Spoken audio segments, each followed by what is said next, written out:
এই জায়গায় যদি কোনো আহলে হাদিস ভাই থেকে থাকেন, আপনাদেরকে একটা কথাও কষ্ট থেকে বলি নাই, কষ্ট দেওয়ার কোনো নিয়ত নাই। আমি বলছি কি, আপনারা ঝগড়া করেন না। মাযহাবী ভাই যারা আছি, লামাযহাবী যারা, কেউ কারোর সাথে ঝগড়া করেন না। দেখেন এই মুস্তাহাব জিনিসগুলো নিয়ে আমাদের মাঝে ঝগড়া হইতেছে। হাত এইভাবে উঠানো, এতটুকু উঠানো, এতটুকু উঠানো, এক এক ইমামের নিকট মুস্তাহাব, কোনো ওয়াজিব বিষয় না। হাত এইভাবে বাঁধা, এইভাবে বাঁধা, এইভাবে বাঁধা, এক এক ইমামের নিকট মুস্তাহাব। এখন বলতে পারেন হুজুর আপনি কি করেন? আমি এটা করি কানের পর্যন্ত। কেন?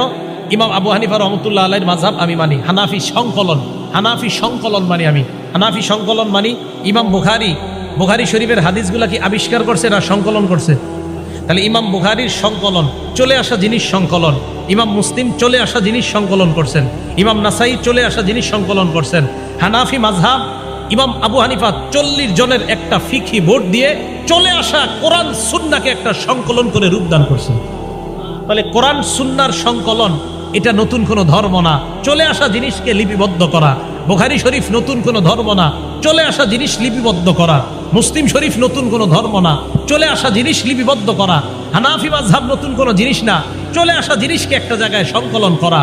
শাফি মাযহাব নতুন কোনো জিনিস না, কোরআন সুন্নাহকেই কোথাও একত্রিত করা। এজন্য আপনাকে আমাকে উল্টা পাল্টা বুঝ দিচ্ছে যে তুমি হানাফি মাযহাব মানো, তুমি ভুলের মধ্যে আসো।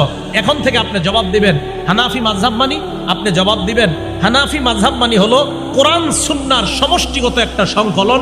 এই সংকলনের নাম হানাফি সংকলন, আমি এটা মানি। বলতে পারেন আপনি কেন মানেন? দেখেন হাদিসে আছে, নবীজি সাল্লাল্লাহু আলাইহি সাল্লামের এক হাদিসে আছে এই এতটুকু হাত উঠানো। কটা হলো? একটা।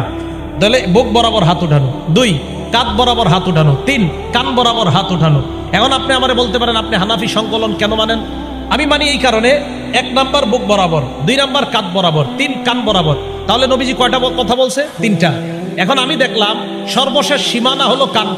এখন এই কান পর্যন্ত আনলে দেখেন তো বুকের উপর হাত উঠে কিনা, কাঁধের উপর উঠে কিনা। তাহলে কান পর্যন্ত আমল করলে নবীর 3 হাদিসের উপর আমল হয়ে যায়। এইখানে 1 হাদিস আমল হয়, 2 হাদিস বাদ যায়।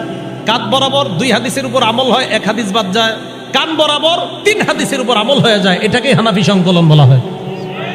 সহজ জিনিসটা কেন কঠিন হয়ে গেছে?